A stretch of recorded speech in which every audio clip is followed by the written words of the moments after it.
155mm 네. 포탄. 네. 이거 어떻게 된 건가요? 지금 안보에 큰 구멍이 나고 있습니다. 구멍이 나고 있다. 지금 대표적인 것이 155mm 포탄을 이제 한 50만 발 네. 지금 대여 형식으로 유럽의 미국이나 또는 폴란드 유럽 지역으로 옮기고 있는 정황들이 속속이 나오잖아요. 근데 사실은 이번 도청 의혹, 미국 도청 의혹에 나온 얘기를 보면 일정표가 나왔잖아요. 네. 우리 한국에서 155mm 포탄을 딜리버리한다. 네. 그 타임라인이라고 해서 그렇죠. 일정표가 나와 있던데 네. 그대로 좀 되고 있는 겁니까? 그대로 되는 것 같아요. 저는 처음에 미국에서 비밀이 유출된 거에 보면은 김성한 안보실장하고 외교비서관이 33만 발을 폴란드에 주는 문제들을 논의하잖아요. 그리고 또 33만 발 가는 브루차트 일정표가 쫙 나와서 저거가 처음에 가능할까라는 생각을 했어요. 왜냐하면 저것은 큰 안보의 공백이고 또 뭐 쉽지 않은 문제거든요. 왜냐하면은 작년부터 10월부터 미국이 포탄을 계속 요구해서 10만 발을 2월 말까지 이미 줬어요. 10만 발 준 것도 155mm 그 정도는 감수하는데 더 이상 주게 되면은 우리 안보에 큰 공백이 생기기 때문에 제가 3월 초에도 국방부에 요구를 했습니다. 10만 발까지는 그래도 미국 한미동맹을 생각해서 주는 것은 문제가 있지만 감수할 수는 있는데 더 주면은 우리 안보의 공백이 생긴다. 왜냐하면 우리의 주 하포가 155mm입니다. 155mm가 60~70% 되는 주 하포거든요. 그런 주 하포인데 탄약이 부족합니다. 사실은 전쟁에 필요한 탄약이 그런 비축 물자가 부족한데 더 주게 되면 어떻게 되겠습니까? 우리가 공백이 생기잖아요. 그래서 미국에서 10만 발 더 달라고 작년 2월에도 그런 얘기를 들었었거든요. 그래서 그 10만 발 더 주면 안 된다 하는데 비밀 유출된 걸 보니까 33만 발이 나오는 거예요. 그래서 저거는 이상하다 해서 제가 추적을 계속해 봤더니 이것이 현실화되고 있어서 지금 큰 걱정입니다. 와, 이게 33만 발이라고 하면 이게 우리가 생각할 때 감이 안 오는데 이게 금방 만들 수도 없는 것이고 우리가 꼭 가지고 있어야 되는 전략 물자, 전략 무기다. 이렇게 보신다는 거죠? 네, 그렇죠. 지금 사실은 군은 전쟁에 대비해서 전투 예비장이라고 합니다. 예를 들어서 뭐 보안 관계상 몇 개월이라고 얘기는 할 수 없는데 일정 기간에 2개월이 됐든 3개월이 됐든 4개월이 됐든 그 기준치를 갖고 있어야 돼요. 그런데 그동 155mm 탄약은 유독 부족합니다.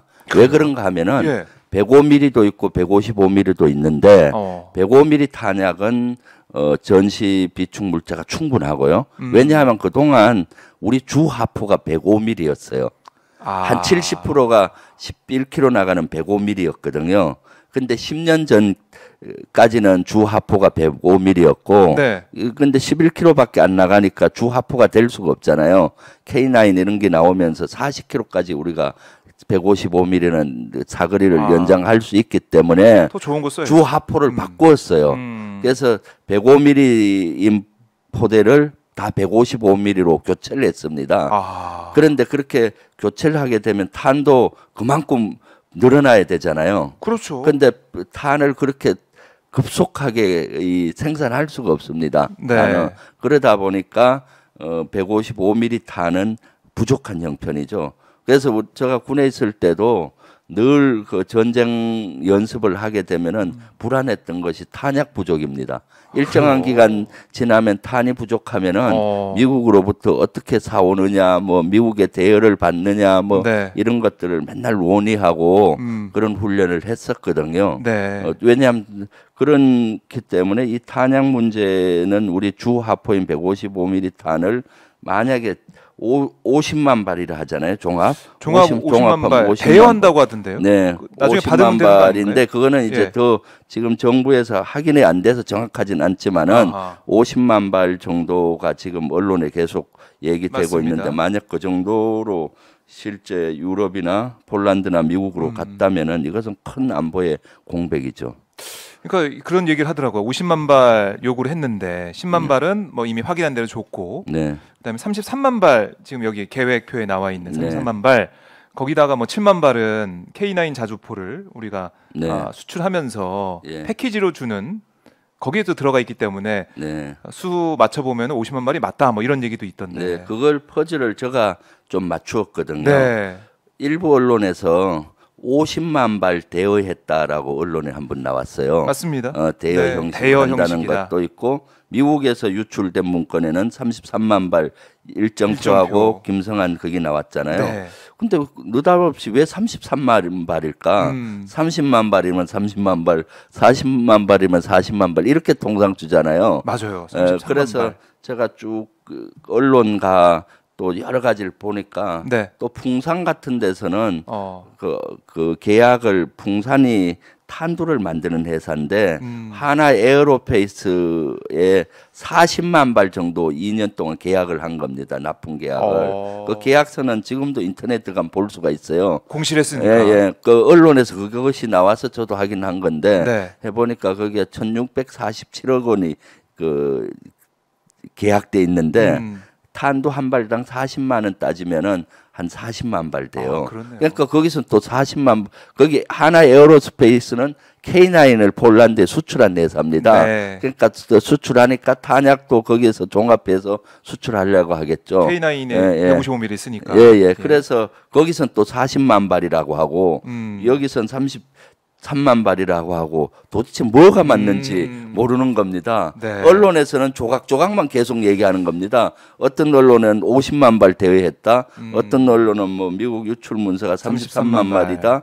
또 어떤 SBS에서 취재한 것 같은 모 언론사에서는 풍산에서 40만 발 계약을 했다. 뭐 이렇게 에어로스페이스하고 그러니까 뭐가 헷갈려요. 또 정부에서는 함구령이 내려져서 일체 확인해 줄 수 없다라고 나오고 있고 국방부도 확인해 줄 수 없다고 박진 외교부 장관도 확인해 줄 수 없다라고 하니까 제가 쭉 따져보니까 이것도 제가 정확하진 않는데 퍼즐이 맞춰지더라고요. 33만 발은 맞는 것 같고 지금도 여러 가지 가고 있는 정황들이 MBC 보도에서도 나왔잖아요. 뭐 뉴스공장에서도. 그 다음에 이제 50만 발 대여를 퍼즐 맞춰봤을 때 50만 발 중에 이미 10만 발은 갔고요. 10만 발을 미국에 준 거는 이것은 팩트입니다. 제가 국방부로부터 보고를 받은 거니까. 그럼 40만 발이 남았잖아요. 그럼 이 33만 발하고 K9을 수출할 때 별도로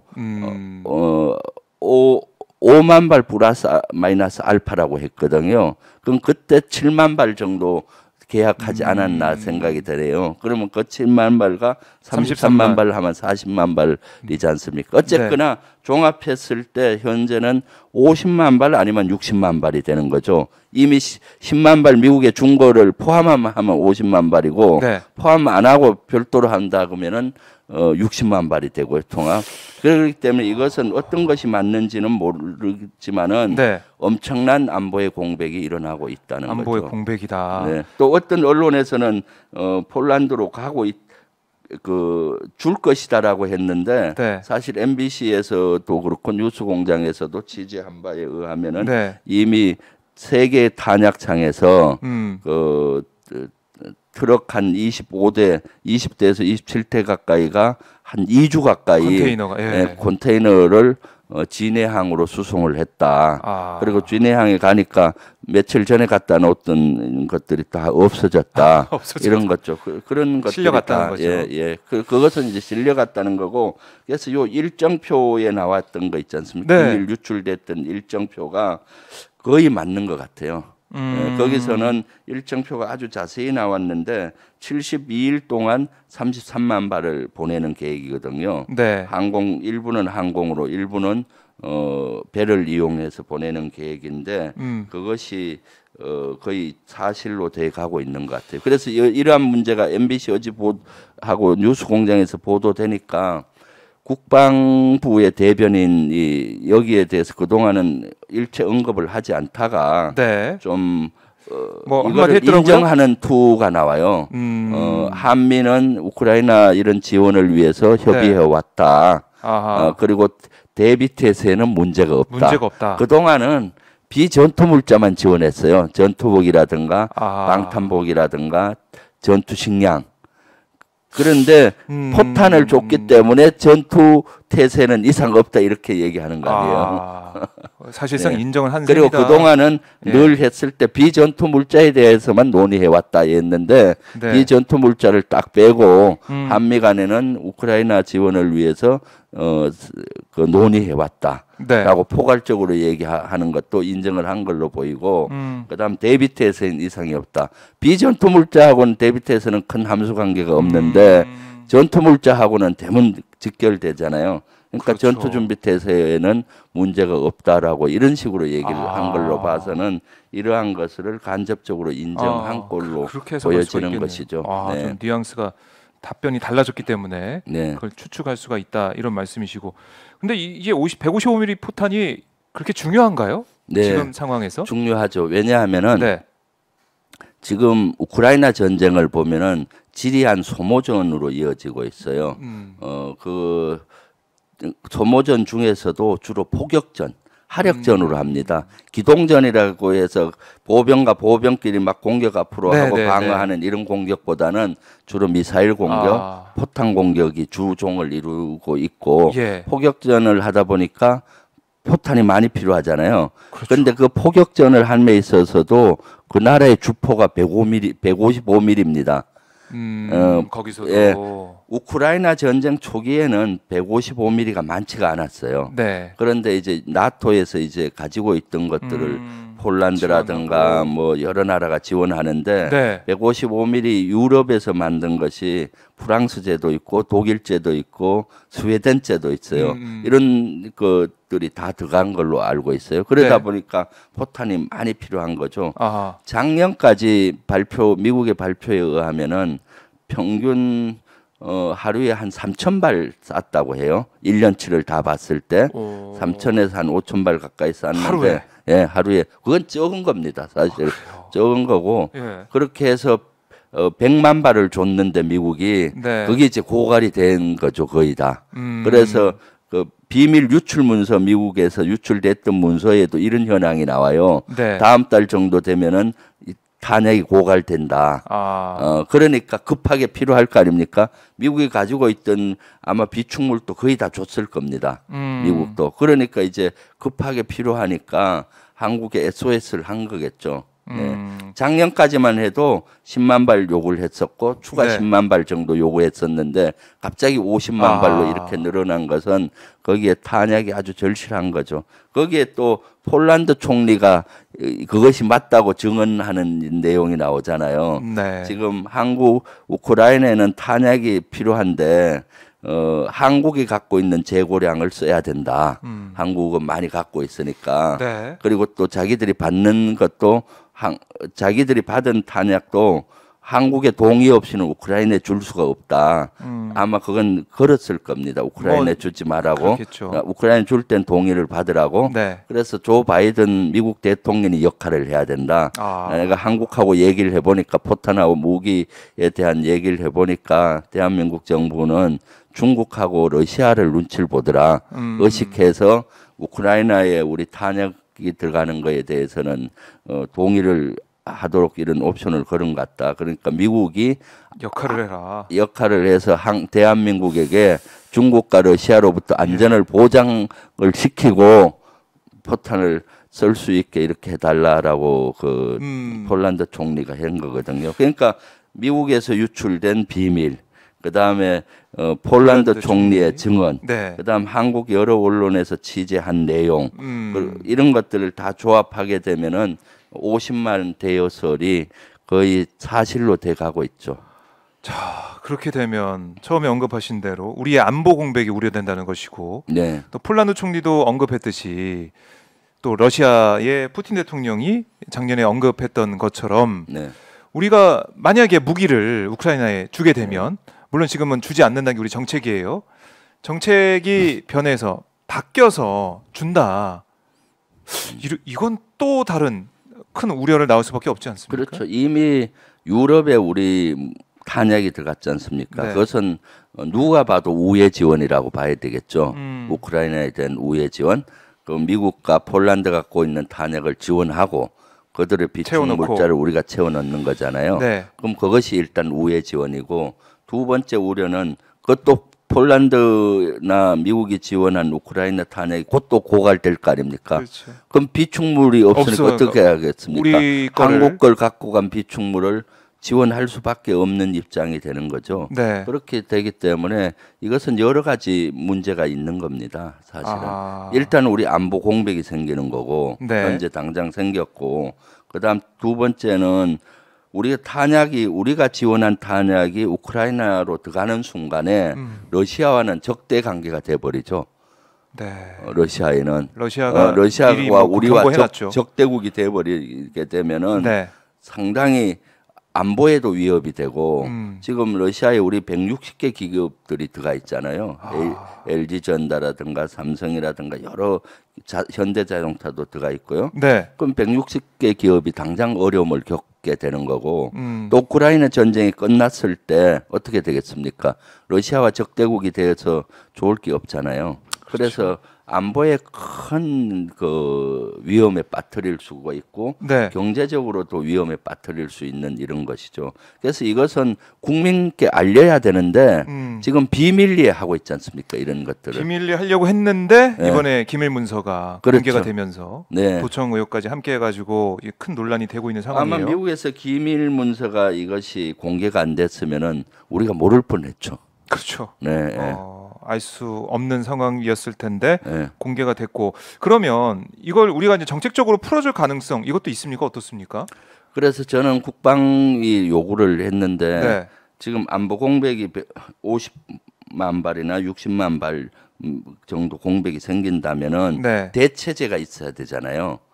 155mm 말고 예를 들어 확장 억제 전력을 뭐 가시한다든가, 아니 미사일을 더 들어온다든가, 또는 뭐 어떻게 한다든가 후속 조치가 있어야 되는데 거기에 대해서 국방부에 질문을 했을 때 답변을 못 하더라고요. 공백이 생긴 그만큼 빨리 우리도 대체제를 해서 해야 되는 것이고, 첫 번째 그런 것들에 대해서 좀 국방부가 빨리 조치를 해야 되는 거고, 네. 두 번째는 이것은 사실 졸속이잖아요. 졸속으로 결정을 했지 않습니까? 이것은 국민적인 공감대도 없이 졸속으로 했는데, 아마 한미 정상회담을 앞두고 네. 좀 미국의 요구를 빨리 들어준 것 같아요. 이것은 바보 같은 짓이죠. 왜 빨리 들어줄 필요가 있나요? 지금 이 상황에서? 그럼요. 지금은 이것이 가장 큰 협상의 지렛대입니다. 왜냐하면은 지금은 탄약을 갖고 있는 데가 가장 강자입니다. 갑이죠. 우크라이나와 나토, 미국은 네. 지금 탄약이 필요한데 우리는 북한을 겨냥해서 탄약을 재고량을 많이 비축물을 쌓아놨잖아요. 그런데 네. 탄약은 금방 생산되는 것이 아닙니다. 유럽에서는 탄약 생산 라인들이 거의 작동이 안 되고 있고요. 소규모로 되고 있고 네. 다량을 할 수가 없고, 미국도 그렇게 많이 할 수가 없거든요. 그러니까 우리 일단은, 근데 전쟁은 몇 년 기다려 주지 않잖아요. 그럼요, 지금도 일어나고 하니까. 그래서 탄약을 현재 우리가 지원할 수 있는 세계의 유일한 나라예요. 미국과 우리가 두 나라가 유일한 나라지 유럽의 탄약은 그 정도 갖고 있지 않거든요. 그러면 우리의 엄청난 협상의 지렛대지 않습니까? 예를 들면 코로나19가 막 터졌을 때 네. 마스크 대란이 세계적으로 났지 않습니까? 그때 마스크를 비축해 갖고 있으면 그게 힘인 것이고, 소독제를 비축해 갖고 있으면 그게 힘이잖아요. 그렇지만 마스크는 빨리빨리 이렇게 적응이 가능한데 네. 빨리 만들 수가 있잖아요. 그 공장이 없으면 빨리 공장도 지을 수 있는데 탄약은 그렇지가 않습니다. 그 물량을 갑자기 늘릴 수가 없고, 그것은 네. 또 고도의 기술도 필요하고 공정도 필요하기 때문에 지금 우리가 세계적으로 엄청난 이 지렛대를 갖고 있는 겁니다. 그러면 미국과 한미 정상회담을 네. 앞두고 이것을 주요 지렛대로 써야 되는 거죠. 안보 공백이 있는 것만큼 얻어와야 되지 않습니까? 그렇죠. 그럼 안보 공백이 있는 것 같고 미국으로부터 그 군사적으로도 여길 대체할 수 있는 그걸 얻어와야 되는 거고 네. 경제적으로도 인플레이션 감축법이라든가 또는 반도체법 예, 이런 걸로부터 분리되는 우리 기업들을 해결시켜주고 이득을 얻어와야 되는데 이미 다 줘버렸어요. 아유, 그럼 이거 협상의 지렛대로 쓸 수 있겠습니까? 그러니까 이것은 지난번에 한일 정상회담의 재판이 일어나는 겁니다. 한일 정상회담을 할 때도 미리 우리가 강제징용 문제 제3자 변제안을 엉뚱한 걸 내놓고 일본의 선의에 기댔잖아요. 물 반컵을 우리가 먼저 채우니까 일본이 우리가 이만큼 노력했으니까 반컵을 채워주겠지. 근데 채웠냐요? 일본은 전혀 안 채우고 반컵 마시고 거기에 흙탕물을 계속 붓고 있잖아요. 독도가 일본 고유 영토라고 강화된 주장도 하고 일본 역사 교과서에 더 강도 높게 강제징용 문제나 역사 왜곡을 하는 것이고 우리 국제 관계에서 이렇게 어리석은 거죠. 우리 정부가. 그럼 이번도 한미 정상회담을 앞두고 이것은 진짜 중요한 지렛대잖아요. 갖고 이건 진짜 우리 안보 공백이 일어나니까 이건 줄 수 없다. 버팅기면은 다 풀어줄 겁니다. 반도체법, 인프레 감축법 이런 거 들어줄 테니까 제발 달라. 이런 지렛대로 쓸 수 있는 중요한 지렛대인데도 미리 줘버렸잖아요. 그러니까 우리가 미리 이렇게 지금 주고 있으니까 미국이 알아서 잘 주겠지. 채워주겠지. 물 반컵. 채워주겠지. 이번 또 똑같아요. 반컵을 우리가 먼저 했다. 반컵은 채워주겠지 하는데 결과를 두고 봐야 되겠죠. 그러니까 실수를 반복하잖아요. 그리고 외교 참사, 안보 참사를 반복하고 있는 이것이 참 어리석은 것이죠. 이게 이 실수라고 보기에는 실수가 반복되면 그때 실력이니까 우리 정부의 외교적인 판단이나 전략이나 이런 것들이 이거밖에 안 됐나. 이거는 누가 보더라도 우리가 이제 갑이고 힘을 가지고 있는 부분이 있는데 딜을 하더라도 뭐 우리가 뭐 비즈니스든 사람 관계든 주고받기가 있어야 되잖아요. 특히 외교는 그걸 안 하고 그냥 준다고요? 이거 그리고 말도 또 안 되네요. 이것만이 아니라 이것이 사실 우리가 알게 된 것이 미국에서 비밀 문서가 유출된 거잖아요. 그렇죠. 또 이것은 도청을 했다는 근거잖아요. 도청했다는 근거가 뭐였습니까? 빼박 증거. 김성한 안보실장하고 이문희 외교 비서관이 33만 발에 대해서 얘기한 것을 그 보고서에 들어가면서 시긴트 도청으로 됐다고 표기돼 있는 그 보고서로 우리가 미국이 이런 우리 대통령실까지 도청을 한 걸로 추정했지 않습니까? 이것은 큰 그 우리 주권 침해이면서도 미국으로부터 사과를 받아내야 되고 그런 거잖아요. 그러니까 지금 탄약 도청 문제, 사과 문제 이런 거에서 우리가 미국에게 큰 소리를 지를 수 있는 여러 걸 갖고 있는데도 그런 것들을 다 버렸잖아요. 아유, 이게 방송 보시는 분들도 한숨이 나오실 것 같은데 아까 뭐 일본과의 이제 한일 정상회담 그 전후 과정도 말씀해 주셨지만 그때도 어떻게 보면 김태효 제1차장의 모습이 좀 두드러졌고 이번에도 김태효 차장의 모습이 좀 많이 부각이 되는 것 같아요. 그렇죠. 발언이나 이런 것들이 결국에는 이 김성한 안보실장 체제에서 뭐 이 도청 의혹의 이제 문서에도 드러나지만 김성한 전 실장은 우려한 거잖아요. 지금 이거를 해주면 우리가 이걸 주고 한미 정상회담, 그러니까 국빈 방문 얻어낸 걸로 우려를 살 수가 있다. 의심을 살 수가 있기 때문에 이건 안 된다. 또 정책을 바꿔야 되는데 이거 어떡하냐 라면서 반대하는 모습을 보였었는데 지금 돌이켜보면 이 반대하는 김성한 전 실장, 그러니까 외교 라인과 이거 다 줘버려야 된다. 일본과 미국의 그냥 무장 해제를 하자라는 김태효 라인이 충돌했다가 김태효 라인이 결국 이긴 게 아니냐 이런 느낌도 드네요. 지금 결과론적으로 보면 그럴 수가 있죠. 사실 그때는 뭐 핑크 공연 문제로 블랙핑크하고 뭐 레이디 가가 이런 공연 문제로 김성한 실장이 뭐 보고를 잘 못해서 경질된 것 아니냐라는 의혹이 많았는데 지금 결과론적으로 보면은 이런 것 의해서 충돌이 많이 됐고 김성한 실장은 좀 온건파적으로 이런 걸 갑자기 이렇게 정책을 바꾸면 안 되니까 조금 미온적이었던 것 같고 아마 김태호 1차장은 아주 이건 줘야 된다.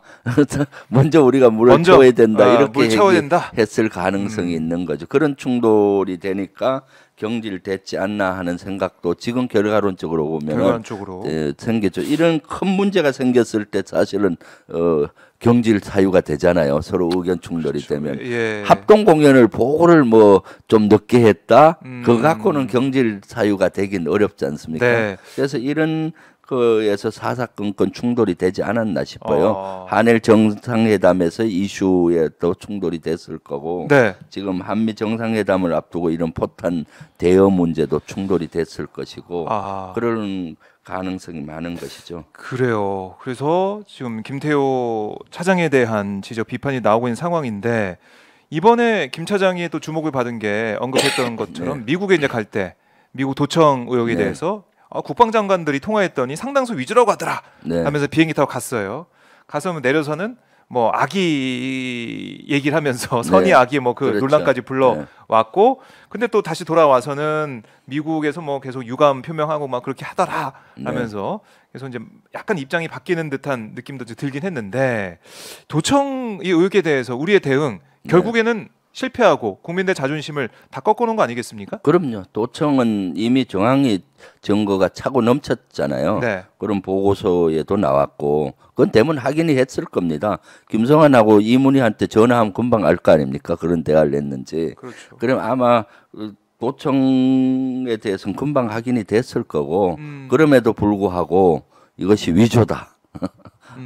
부인했잖아요. 네. 이건 사과를 요구해야 되고 먼저 강하게 사과를 왜 이거는 주권 침해 문제니까 미국에 대해서 대통령실은 사과를 요구하고 진상 규명을 요구하고 네. 재발 방지 대책을 강하게 요구하고 했었어야 되잖아요. 네. 사실 우리 그 컨트롤 타워 안보의 핵심인 대통령실이 도청됐다는 거는 우리 안보에 큰 구멍이 난 것이고 국민적 자존심을 훼손한 거고 주권 침해를 당한 거 아니겠습니까? 그런데도 김태호 1차장은 미국의 변호사처럼 얘기하잖아요. 미국 편에서 네. 위조된 걸로 보인다. 네. 뭐 한미 국방장관끼리 하니까 위조하고 뭐 이런 것들이 많은 것 같다.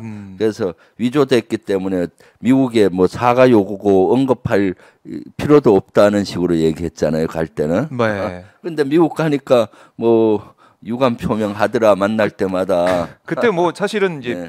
이 용의자가 붙잡혔고 지금 네. 재판까지 시작된 상황 아니겠습니까? 그렇죠. 네. 기밀 유출자가 나왔기 때문에 더 이상 이제 미국도 우리가 봤을 때도 더 이상 부인할 수가 없는 거예요, 우리 정부도. 그렇죠. 거기에서 이제 유출자 용의자가 잡혔는데 그것은 실제 그 군에 근무한 군인이었잖아요. 네. 그리고 거기에 보안에 접근할 수 있는 인원이었고 처음에는 러시아에서 뭐 해킹을 해서 음해하기 위해서 한 것 아니냐라는 의혹을 제기가 됐었는데 네. 실제 내부자 소행으로 밝혀지고 있지 않습니까? 예. 그러니까 그 비밀은 유출된 비밀은 거의 다 사실일 거고 그런 것이죠. 그리고 그거를 또 뭐 어디에 내놓게 하는 것보다는 과시욕으로 그것을 복사해서 이렇게 그 SNS 자신의 망들을 올리고 했던 거기 때문에 거의 다 사실이라고 보여지는 거죠. 그래서 우리가 거기에 나와 있는 대한민국에 관련된 한반도에 관련된 것들을 검증해 보니까 거의 사실로 되고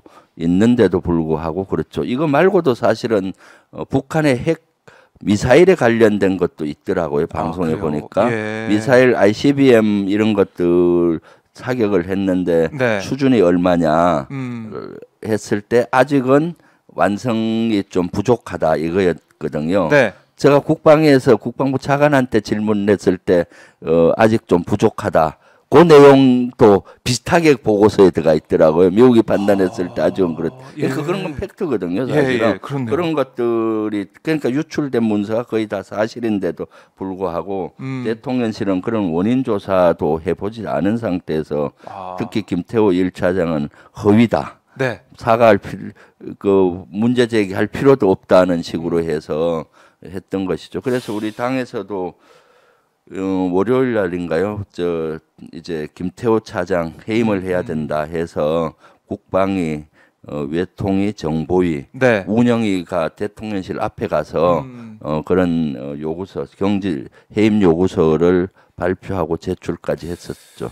예, 자 이제 도청 의혹도 이것도 이제 이렇게 그냥 뭉개고 넘어가는 네. 거 아니냐 이런 생각이 드는 상황이고 어제 윤석열 대통령의 국무회의 발언, 이동훈 대변인의 브리핑 보가 이렇게 얘기하더라고요. 한미동맹은 이익에 따라 이합 집산하는 관계가 아니라 자유민주주의, 시장경제라는 보편적 가치에 기반한 동맹이다. 한미동맹은 문제가 생겨도 충분히 회복할 수 있는 가치동맹이다. 이렇게 윤 대통령이 얘기를 했다고 하는데, 결국에는 지금 도청 의혹이나 뭐 IRA 뭐 이런 여러 가지 현안에 있어서 우리가 가치동맹이고 정말 이 보편적 가치에 기반한 그런 동맹인데, 이제 끈끈한 관계인데, 뭐 형제처럼 뭐 형님 아우할 수 있는 그런 관계인데, 이거는 문제가 생겨도 충분히 회복 가능한 거지. 이렇게 얘기한 것 같아요. 그러니까 도청 의혹 이런 것도 가야지, 그냥 우리가 형제인데. 그렇죠. 이런 것 같은데 어떻게? 그것은 굴종적이고 굴욕적이고 저자세, 사대주의적인 생각이에요. 한미동맹은 저는 누구보다도 강화를 위해서 노력했고 중요시하는 사람으로서 보면은 한미동맹은 대등한 관계, 건강한 관계가 돼야 돼요. 건강한 관계가 돼야 되는 겁니다. 건강한 관계는 할 얘기를 서로 해야 되는 겁니다. 속마음을. 불평이 있으면 불만을 얘기하는 거고, 자기한테 예를 들어서 부당한 게 있으면 얘기를 해야만이 상대가 이해하고 합일점을 찾는 거거든요. 그런 관계가 건강한 관계인데, 지금 대통령실에서 얘기하는 것은 한미 관계가 가치 동맹이고 뭐 문제는 해결 충분히 할 수 있다. 저 자세잖아요. 지금 도청을 했고 또 이런 것들이 사실로 됐는데도 사과 요구도 못 하는 거잖아요. 이것은 잘못된 거죠. 이것이야말로 이런 것들을 사과 요구를 하고 떳떳이 그리고 진상규명도 요구하고, 그럼 미국이 사과하고, 물론 공개적으로 사과는 못 할 수는 있어요. 그럼 우리 대통령한테 미국 조 바이든이 사과도 하고, 그렇게 하면은 건강해지잖아요. 그런데 그거를 그냥 땅에 묻고 가버리면은 어떻겠습니까? 한미동맹에 해악을 끼칩니다. 왜? 우리 국민들의 자존심이 상하잖아요. 그러면은 우리 국민들 마음속에 반미 감정이 생기는 거죠. 야, 우리 미국 믿었는데 이 새끼들 우리 뒤통수를 쳐? 미국이? 이거 있을 수 없다. 미국이 어떻게 반미 감정이 생기는 거잖아요. 뒤통수를 치고 도청을 했으면은 사과를 하면 우리 국민들은 또 어떻습니까? 수준이 높아서 받아들이잖아요. 그래, 이번엔 좋다, 용서하겠다, 사과하면은 다시 재발 방지 약속을 해라.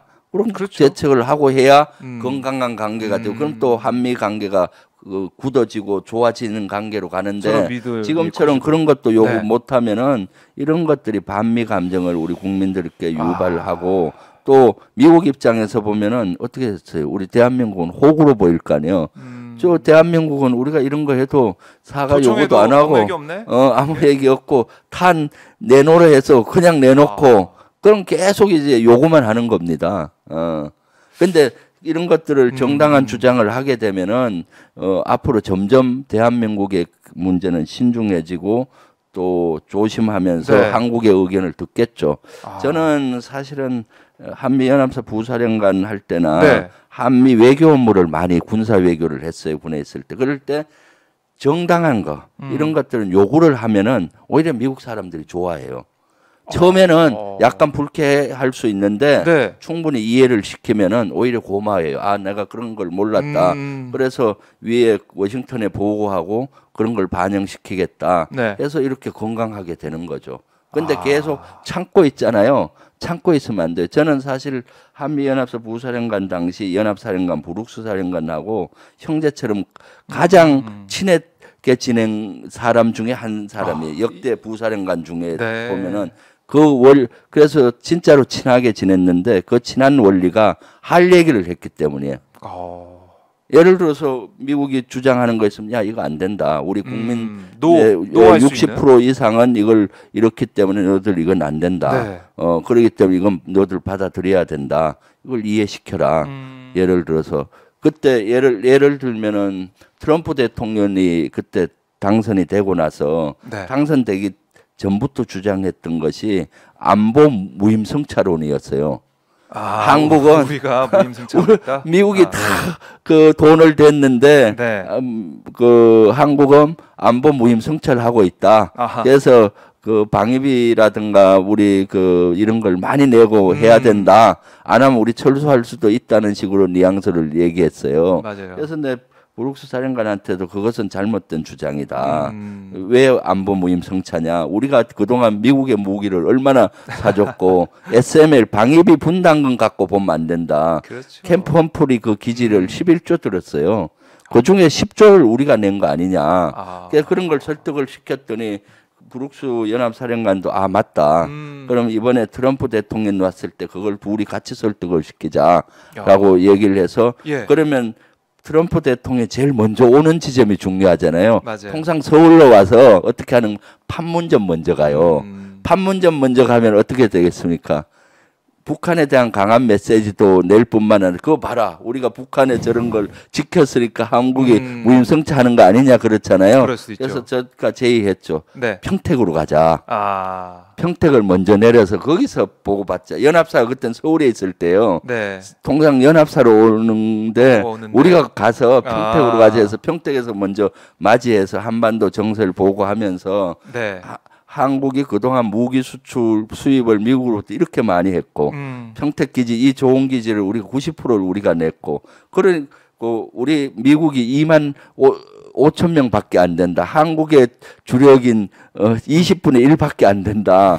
그랬더니 그런 걸 이해했어요. 그리고 나서 트럼프 대통령은 무임승차론을 얘기를 하지 않았어요. 거의 이해한 거죠. 예. 이런 사례까지 그러니까 있는데. 건강해지는 관계가 되지 않습니까?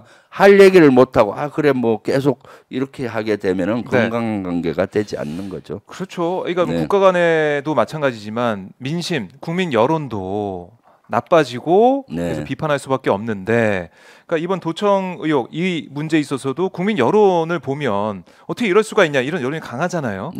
그걸 그 여론을 지렛대 삼아가지고 미국한테 얘기를 당당히 더 할 수도 있는 거고 충분히 여러 가지 여지가 있고 가능성이 있는데도 불구하고 대통령실에서 얘기하는 것은 야당 왜 그러냐. 그러니까 한미동맹 흔드는 자해 행위다. 국익 침해 행위다. 이렇게 비판하기 바빴단 말이죠. 그렇죠. 우리 야당에서 그런 것들을 지적해주고 이렇게 문제 제기하는데 지렛대가 될 수 있는 그걸 가지고 뭐 한미 동맹을 흔드는 자해 행위를 하고 있다. 반미 선동한다 하면 안 되죠. 이런 것들을 지렛대로 잘 활용하고 또 우리 야당에서 이런 걸 문제 제기를 계속하면은 오히려 좋은 지렛대가 돼요. 그렇죠. 봐라 우리 국민들의 여론이 이렇고 우리 거대 야당 민주당이 이렇게 주장하니까 우리는 이걸 받아들일 수 없고 이건 꼭 해줘야 된다. 뭐 이렇게 할 수 있는 것이죠.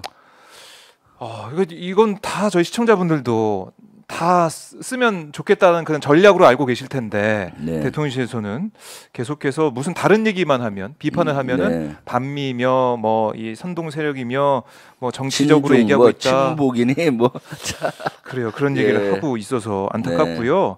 자 그리고 이번에 한미 정상회담 다음 주에 이제 시작을 하지 않습니까? 가지 않습니까? 구피망문. 그때 여러 가지 의제가 있겠지만. 하나 이제 우려되는 부분이 정보 동맹 이런 얘기가 좀 나오고 있는 것 같아요. 그렇죠. 이게 어떤 문제점이고 우려되는 점이 있는지 이거 좀 짚어주시죠. 김태호 1차장이 갔다 와서 한 얘기가 한미 사이버 정보 동맹이 추진되고 있다.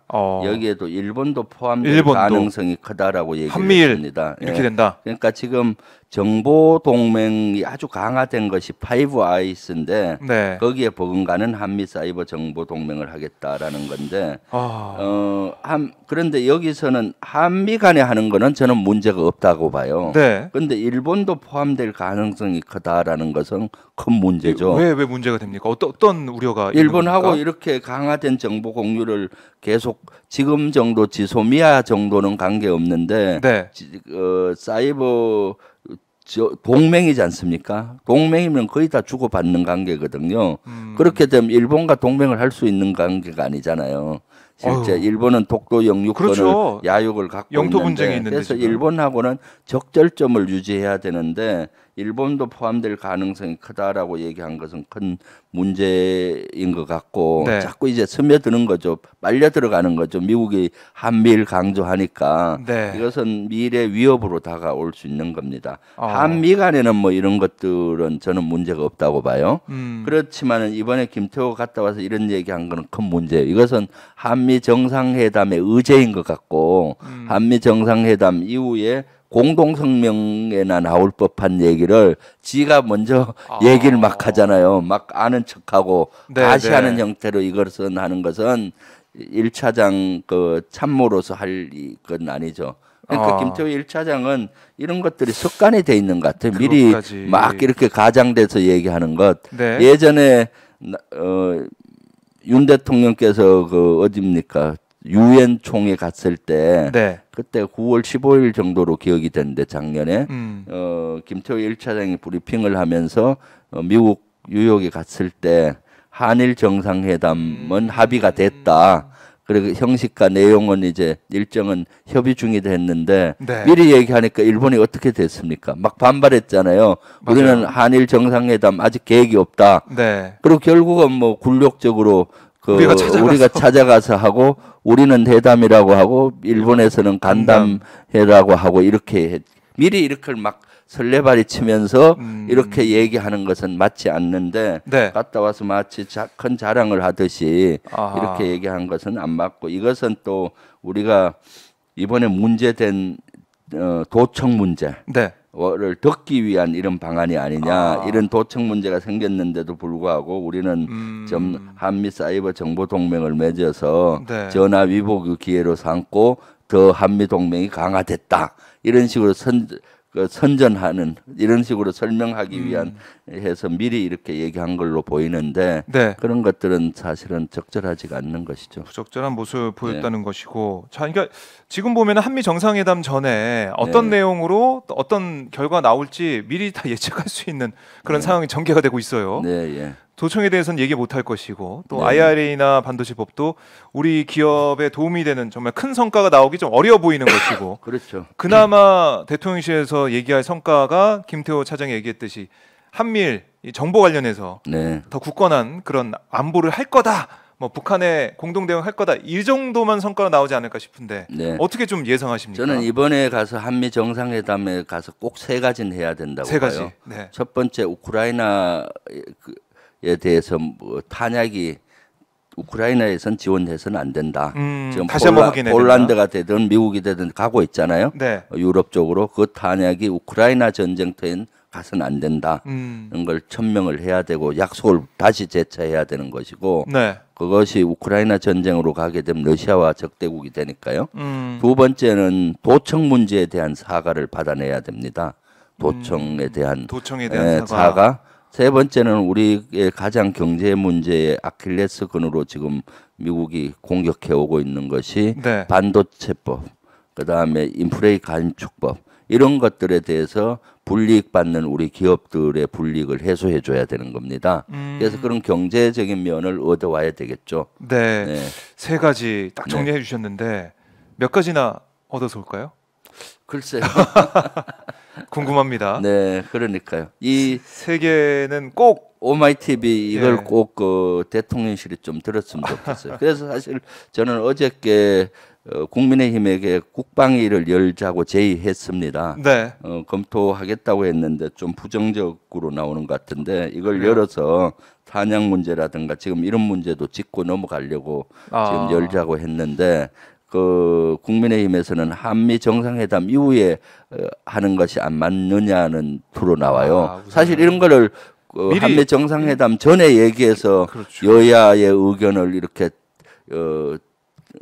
따져보고 또 그러면은 대통령실에서도 이걸 국방위에서도 이렇게 얘기가 됐다. 그러니까 지렛대로 쓸 수 있을 거 아닙니까? 그렇죠. 야 우크라이나 전쟁터에 무기 못 가도록 국방위에서 여야 할 것 없이 주장했다. 이거 약속해라. 내 이거 약속 안 받아가면은 한미 정상회담 망친 걸로 이렇게 국민은 이해할 테니까 하라 하면은 조 바이든 대통령도 들을 겁니다. 그리고 도청 문제 또 국방위에서 따지잖아요. 네. 그럼 이렇게 여야 의원들이 하나같이 규탄하고 이렇게 하는데 이러면 한미동맹 파탄 날 수 있다. 네. 그러니까 이거 사과하고 그리고 이것만이 아니라 이렇게 경제적인 문제도 해결해 가야 된다. 네. 이렇게 그 지렛대로 쓸 수가 있는데 네. 그 지렛대의 받침판을 다 아예 없애버리고 있잖아요. 국민의힘조차도. 네. 네.